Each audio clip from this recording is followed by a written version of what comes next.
For our word of the week this week, we're looking at midnight in the New Testament. So let's look at our word of the week. Mesonuktion is our word of the week, and it means midnight. As a noun, we translate it midnight.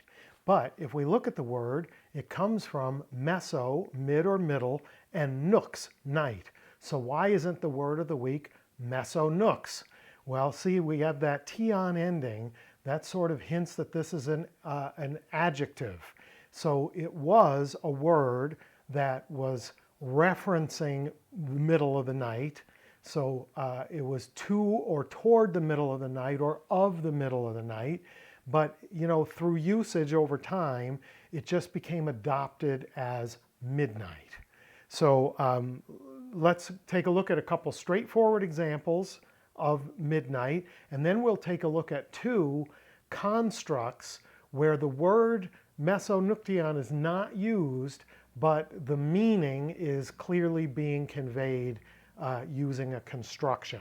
So first up, our straightforward examples. All our readings today are from the ESV, and we're looking at Mark 13, 35 and 36.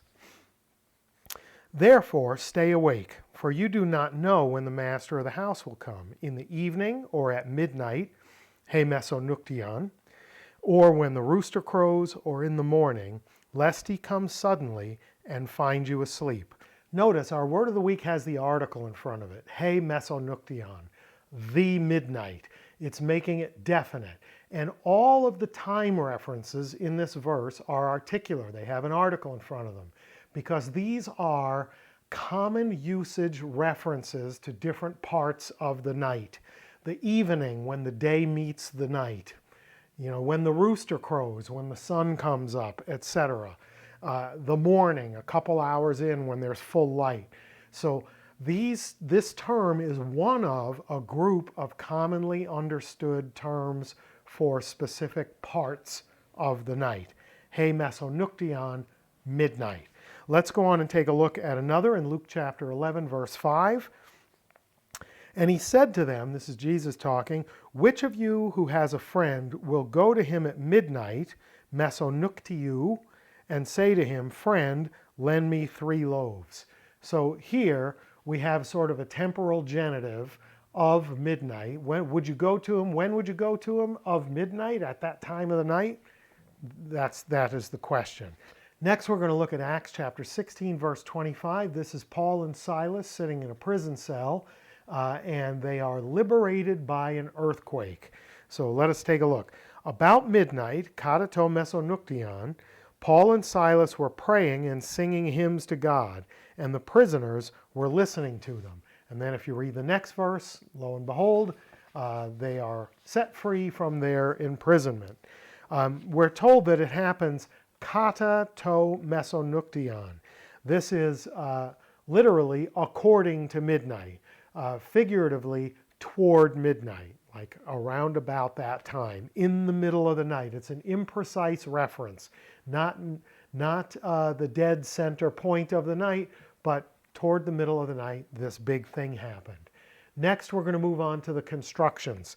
Let's go to Acts 27, verse 27, and this has to do with Paul being on a ship, being driven before a storm, and a potential shipwreck.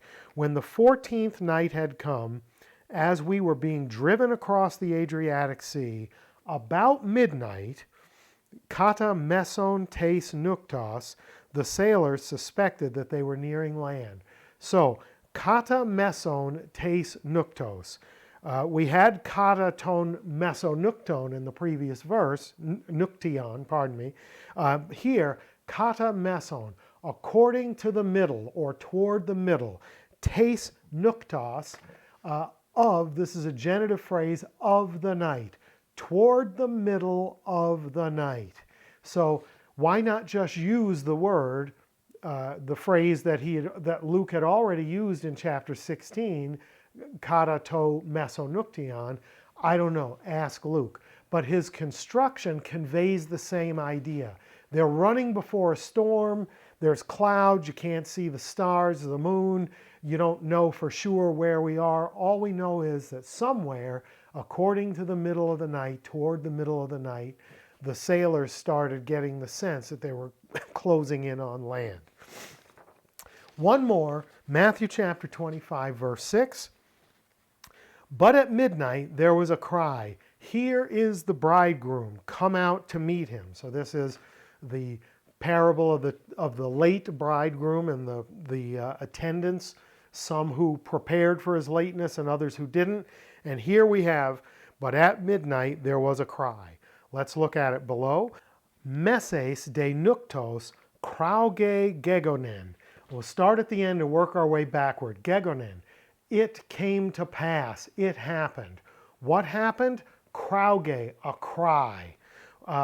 What am I supposed to know about this cry?